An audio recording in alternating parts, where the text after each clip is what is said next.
Bueno, buenos días a todos. Es un placer estar aquí con ustedes y hablar sobre, de acuerdo a la idea de Cervantes, la razón de la sin razón, el pensamiento de las aguas. Lo voy a hacer rápidamente porque tengo muchas transparencias para mostrarles, tratando de explicar el porqué de que una persona tenga que lavarse la cara con agua sucia, o el porqué, de acuerdo de la Organización Mundial de la Salud, más de 1 billón de personas no tienen fuentes de agua segura, otros no tienen facilidades sanitarias y tantos niños tienen que morir todos los años por falta de acceso al agua limpia.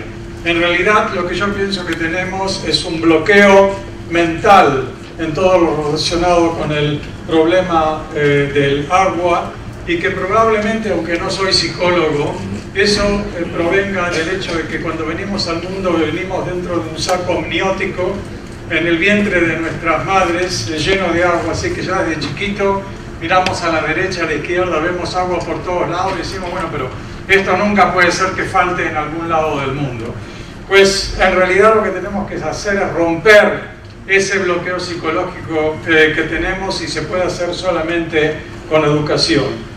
Así que lo que yo voy a hacer es mostrarles una serie de decisiones cualitativas razonables, entre comillas, que llevan resultados irracionales, y algunas posibles razones de esto. Y voy a empezar con la primera, que es la de utilizar agua de ríos para irrigar el desierto, refiriéndome al mar de Aral. El mar de Aral era uno de los lagos grandes del mundo, que estaba abastecido por dos ríos, el río Sir y el río Amu. Y lo que ustedes ven acá es un dibujo de barcos viajando por ese enorme lago, hasta que un buen día la Unión Soviética decide utilizar el agua de esos ríos para irrigar el desierto y cultivar algodón y arroz.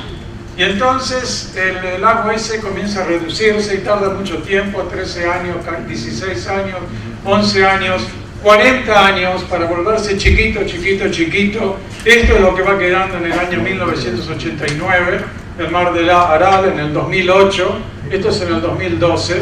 En la próxima van a ver cómo se va achicando lentamente, año a año, hasta el año 2014. Y esto es lo que quedó de los barcos en ese mar de Aral, junto con los camellos y junto con un afiche de alguien lamentando la muerte del mar de Aral. Pero ustedes pueden decirme, bueno, este hombre que nos muestra algo de la Unión Soviética. ¿Qué es eso de la Unión Soviética? A lo mejor tenían problemas de educación, de gerenciamiento, de falta de dinero.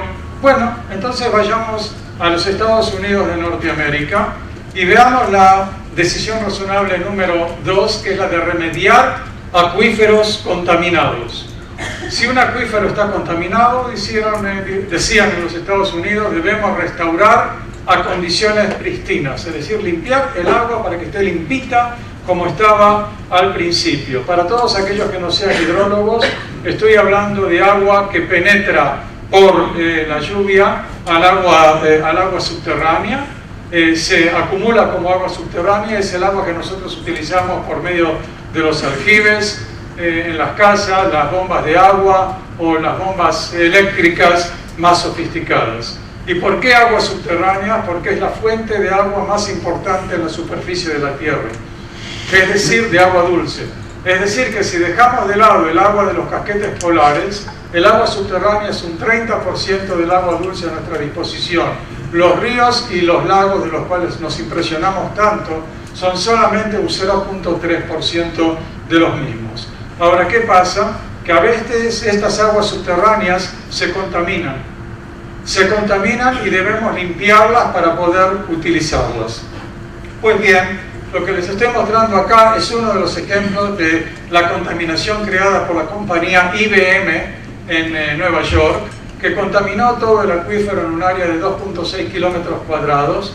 En el año 1979 decidieron empezar a limpiar, hicieron 220 pozos de monitoreo, 20 pozos de extracción, y en el año 2003, cuando empezaron en el año 1979, todavía había concentraciones de compuestos orgánicos volátiles en el agua como tricloroetileno, tetracloroetileno, materiales que son completamente nocivos y carcinogénicos, de 300.000 microgramos por litro en el agua. Y esto es solamente un ejemplo de miles de casos que se hicieron tratando de limpiar el agua en los Estados Unidos de Norteamérica. Y un buen día, el Congreso de los Estados Unidos dice: en un momento, señores, paremos acá, vamos a hacer un análisis de lo que estamos haciendo. ¿Estamos limpiando? Y entonces ellos escriben ahí en la introducción: ¿estamos limpiando o estamos haciendo un desbarajuste de la limpieza? Desde 1980 hemos invertido 5 billones de dólares y todo continúa siendo inefectivo e ineficiente, señores. Esta no es la Unión Soviética y esta es la cantidad de dinero que invirtió los Estados Unidos de Norteamérica tratando de hacer algo que no se podía hacer. Y entonces en los Estados Unidos de Norteamérica se decide, bueno, no fue con los 5 billones, vamos a lo que se llama atenuación natural o olvídense del acuífero. Dejemos que los contaminantes estén en el agua subterránea, que el agua fluya lentamente y la naturaleza ya la va a limpiar de por sí. ¿Y cuáles son los procesos que limpian en forma natural? Biodegradación, dispersión, volatilización, transformación en un tiempo razonable, entre comillas.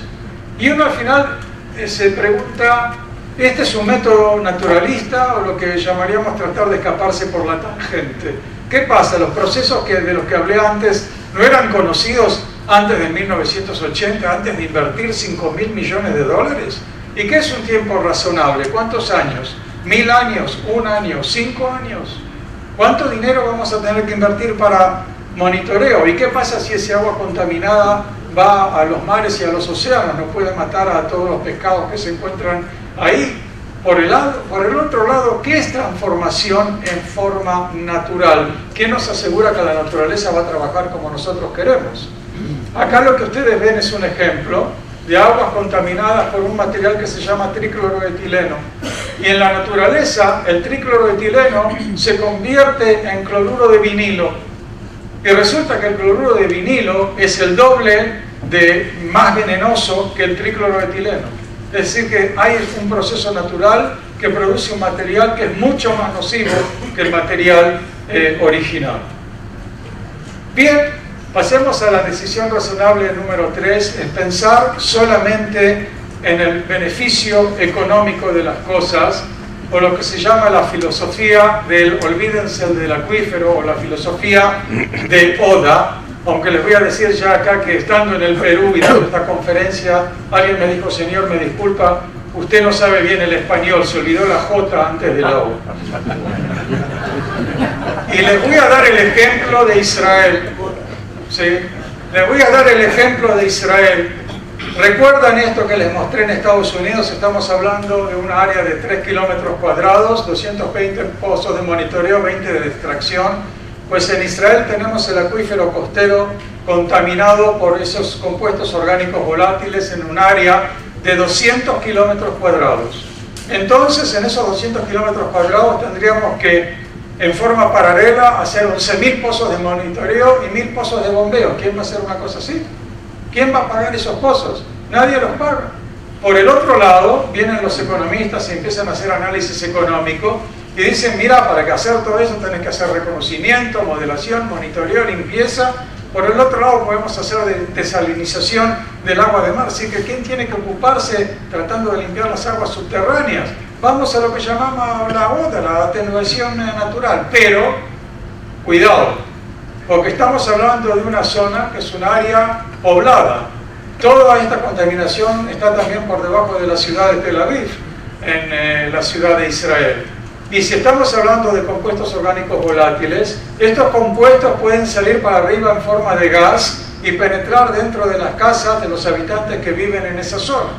Y acá estamos midiendo la penetración de tricloroetileno en un aparcamiento, en una casa de pisos, y lo que estamos midiendo es una concentración de 800.000 microgramos de tricloroetileno por metro cúbico de aire, cuando lo permitido son 23. Señores, 23 comparado con 822.000.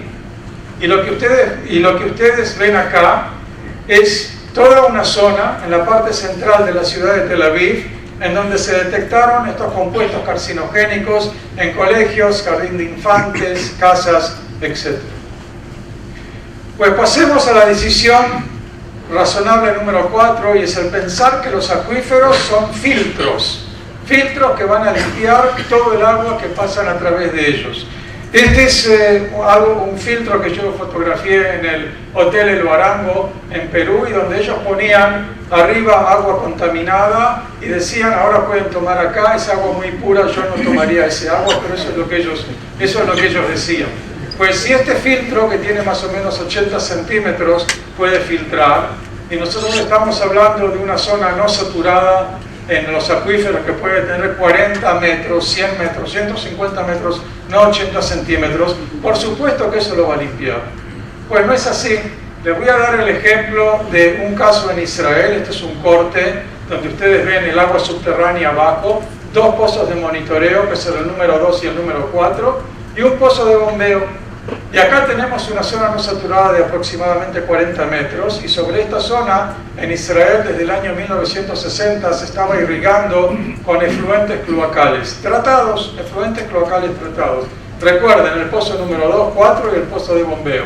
Lo ven acá, el número 2, el número 4, el pozo de bombeo, y esta es la planta de tratamiento de agua en la cual se trataba el agua.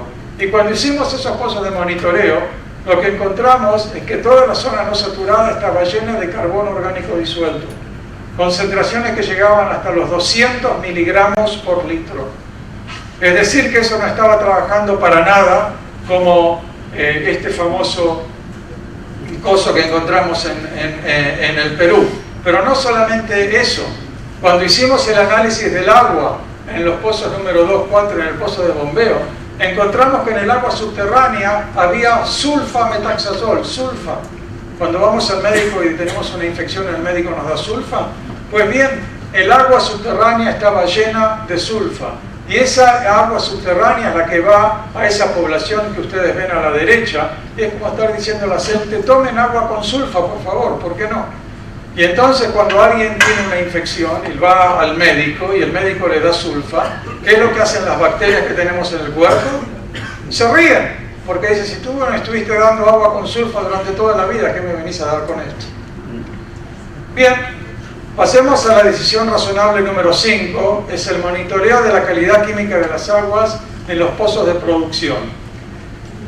Y vamos a comparar las dos cosas. Supongamos de que esto es un acuífero, lo azul es agua no contaminada, y ahí tenemos un pozo en el cual el agua está contaminada. Entonces nosotros vamos al director general de aguas de Chile y le decimos: señor director, el pozo que está dando agua a la ciudad está contaminado, la gente puede morir.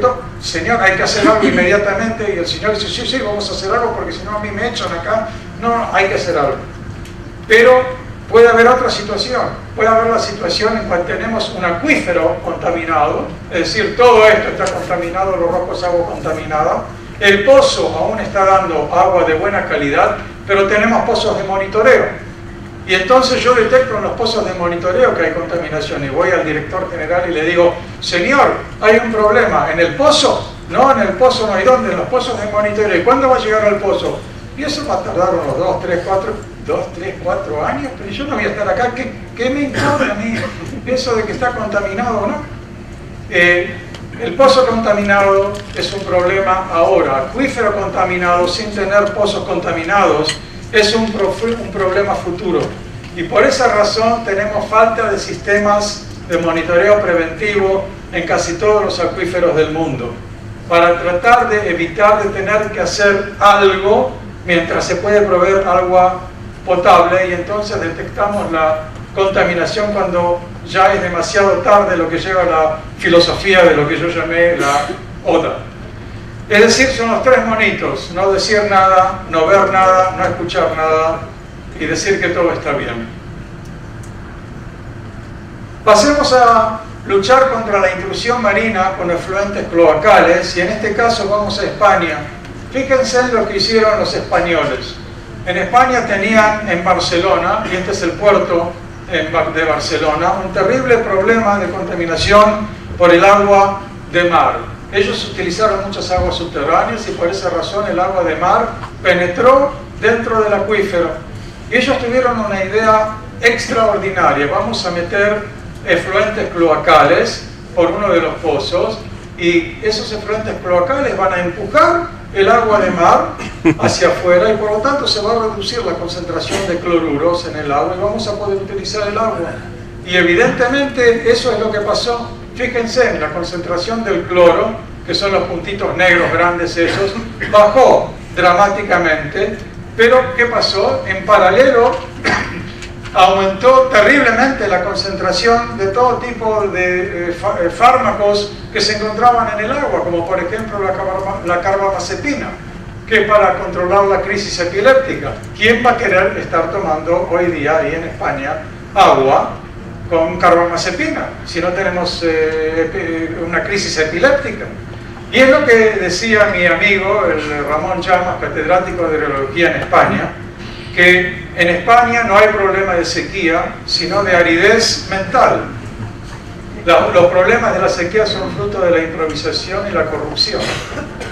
Es decir, vemos que tenemos acá un problema global en lo referente al agua, y pasemos ahora a la decisión número 7, culpar a la naturaleza por cambios climáticos. Y en este caso estamos hablando de un problema mundial, que puede ser Israel, puede ser Chile, puede ser Egipto, puede ser todo lo que ustedes quieran. Esta es una fotografía que yo tomé en las Filipinas. Este es el río Pasay, que pasa por Manila, y no hay que ser químico para entender que ninguno de nosotros va a querer tomar agua de este río como agua potable, ¿verdad? Parece que está un poquitito contaminada. Estamos hablando de un país que tiene 2.400 milímetros por año de precipitación y tiene terribles problemas de agua. Y al lado de este río, sin embargo, vive la gente, y no solamente que vive la gente, sino que utiliza el agua contaminada para lavarse los dientes, para lavar los utensilios de la cocina, etc. Pero vengamos al continente americano. Esto es Honduras, una precipitación de 2.600 milímetros por año, y lloran de que no tienen agua.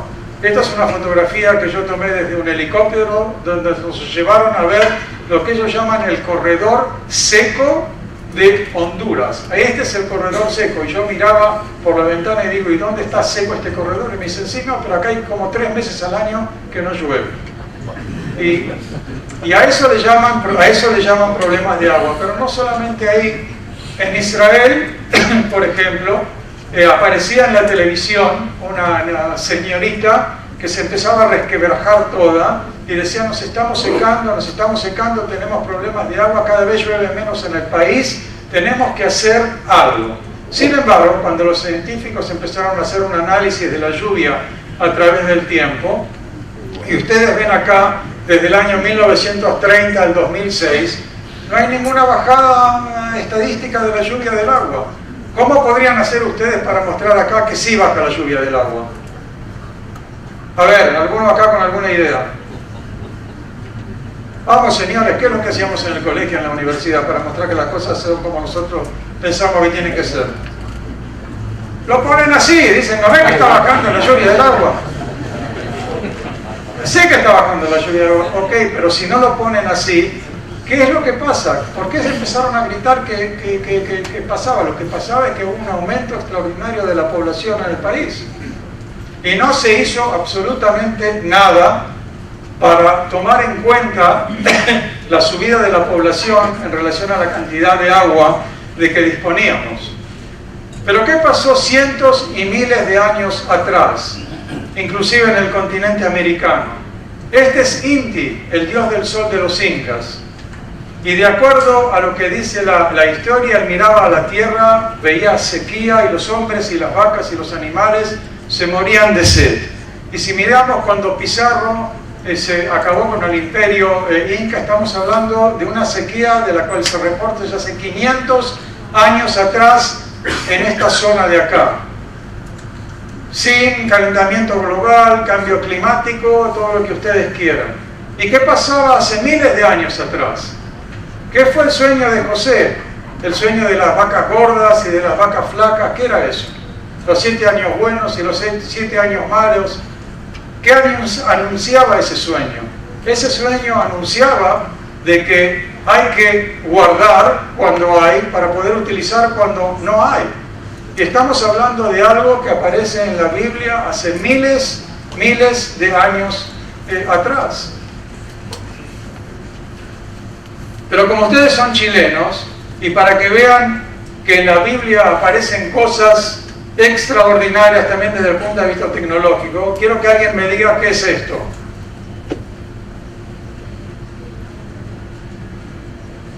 ¿Qué es? ¿Qué es el atrapanieblas? Exactamente, es lo que ustedes hacen en el atrapanieblas. Esto ya aparece en la Biblia, en el libro de Girón, este famoso atrapanieblas en el desierto de Atacama con el que ustedes agarran la camanchaca. Es decir, que el hecho de un buen gerenciamiento no es algo nuevo, es algo de hace muchísimo tiempo atrás. La decisión razonable número 8 es culpar a la naturaleza por falta de agua. Estas son las cataratas de Iguazú, que yo tuve el honor de fotografiar en el año 2005, y estas son las cataratas del Iguazú en el año 2009. ¿Qué les parece? 2005, 2009. La gran sequía que hubo en la Argentina y en la parte norte en esa época, la peor sequía en los últimos 50 años. Argentina, enero de 2009. 1 millón de vacas muertas porque no había agua, y en los diarios esto es lo que aparecía.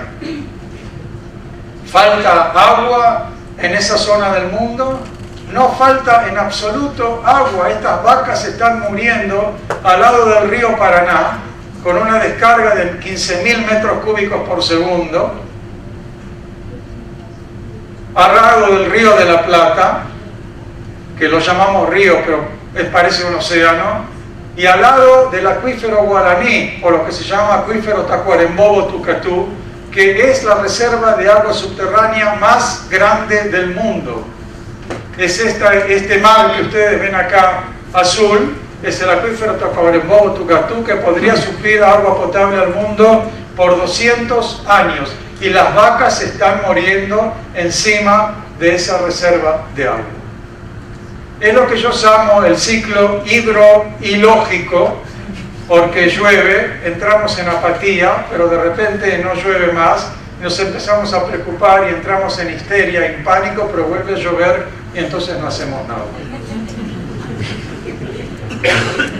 Para finalizar, voy a tratar de mostrarles lo que yo llamo las 5 razones posibles que conducen a la sin razón en el gerenciamiento del agua. La primera es el tiempo de residencia de agua en los acuíferos. ¿Qué es tiempo de residencia? Es el tiempo promedio que le tarda a una gotita de agua entrar desde arriba, llegar hasta el agua subterránea, moverse en el agua subterránea, hasta que nosotros la volvemos a bombear. Y ese tiempo son cientos y miles de años, y por lo tanto, reaccionar ahora a algo que ocurrirá dentro de decenas de años. Los problemas de ahora son los importantes y es lo que yo tengo que hacer. Pero cuidado, señores, porque pueden pasar 71 años y esto es lo que puede ocurrir. Y lo que ustedes ven acá es la salinización del acuífero costero de Israel. En el 1934 teníamos agua de muy buena calidad, con bajas concentraciones de cloruros en el agua. Y en el 2005 se ven que estas han aumentado en forma dramática por un mal gerenciamiento del recurso. Número 2, no ver o querer ver la realidad. Señores, ¿por qué niños en el Chaco, del otro lado de la cordillera, tienen que estar tomando agua con arsénico? ¿Y por qué tienen que empezar a poner en los colegios esos filtros irrisorios que dicen, entre comillas, que van a sacar el arsénico del agua? ¿Por qué gente tiene que moverse en esa zona con cáncer de piel producido por la cantidad de arsénico que están tomando? Nuevamente tenemos acá problemas que son difíciles de entender. El número 3 es la falta de buenos profesionales en hidrología y el gerenciamiento del recurso agua. Señores, en ingeniería se reconoce la especialización. Como le estaba diciendo el profesor Gurevich, si ustedes tienen que construir una casa, ¿qué ingeniero van a llamar? Ingeniero aeronáutico, ¿no es cierto? ¿No? ¿Qué ingeniero? Ingeniero civil. Y si quiere construir un avión, un ingeniero aeronáutico. ¿Y quién va a ser el director de un hospital? Generalmente un médico. Pero sin embargo, en el tema de quién va a dirigir los recursos de agua de un país, usted se bañó en aquel lago, entonces usted entiende de agua, vaya a ser director de agua del país. Y es por eso que hacemos las cosas catastróficas que hacemos en todas partes del mundo, donde el agua y el tema agua se ve influenciado por percepciones que son increíbles. Es por eso que resulta que los Estados Unidos sacó 5.000 millones de dólares haciendo las tonterías que ellos hicieron, en vez de agarrar 10 millones, dárselo a esta universidad y decirle traten de averiguar lo que pasa acá, traten de averiguar lo que pasa acá. Eso no existe y el problema es un problema de educación para tratar de romper ese bloqueo mental. Y eso es lo que van a escuchar ustedes de la profesora Orit Ben-Zvi, que desarrollamos en Israel lo que se llama el planeta azul, el ciclo de los sistemas terrestres, pensando que esa educación la debemos introducir ya en los primeros años del colegio primario, inclusive en el jardín de infantes, si nosotros podemos. Pasemos ahora a lo que ya llamo la lucha por temas de poder.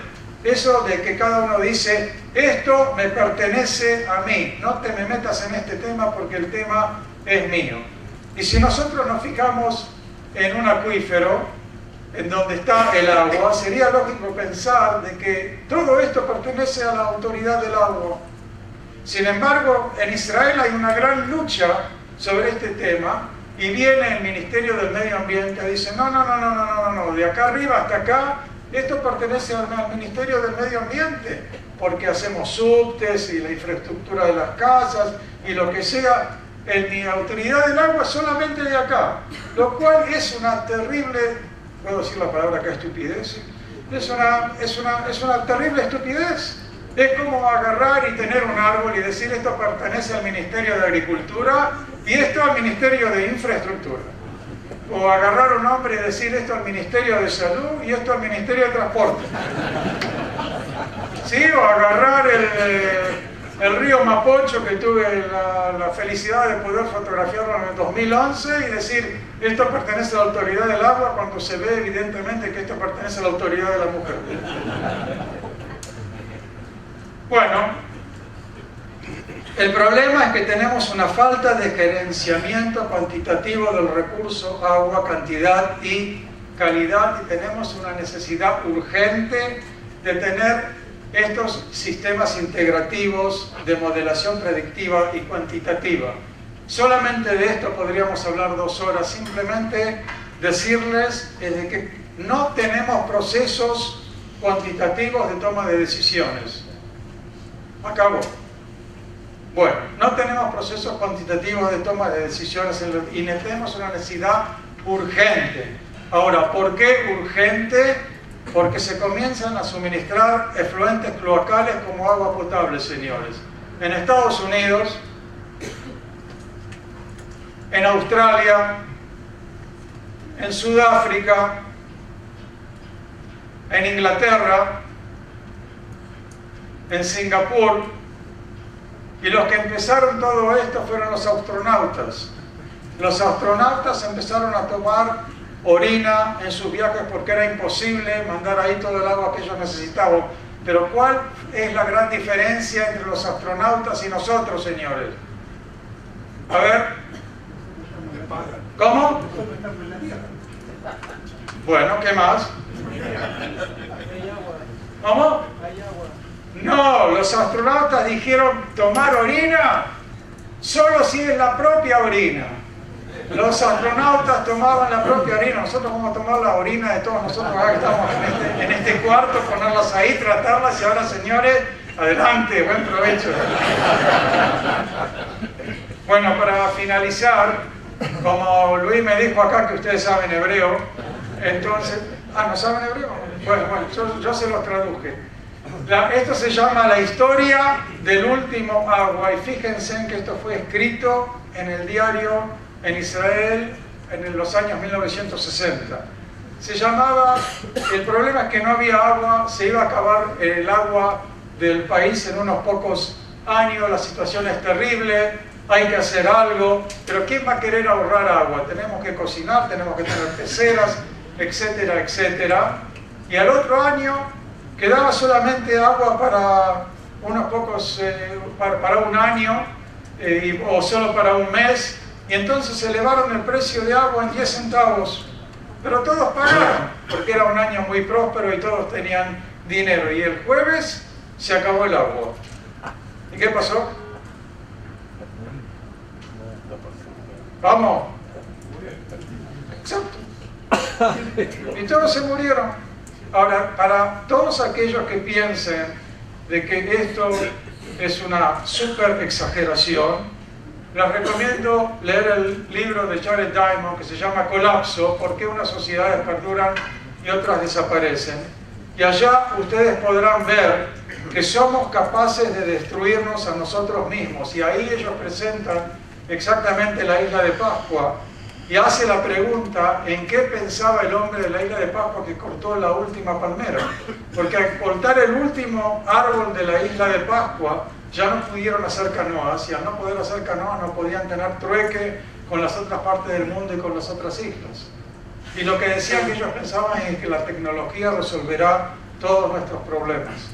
Y para que vean que esto sí puede ser cierto, también la idea es de que el Imperio Romano, el decaimiento del Imperio Romano, es por el hecho de que ellos llevaban el agua a las casas con tuberías de plomo y tomaban el vino en jarros de plomo, y eso produjo un decrecimiento mental y la caída del Imperio Romano.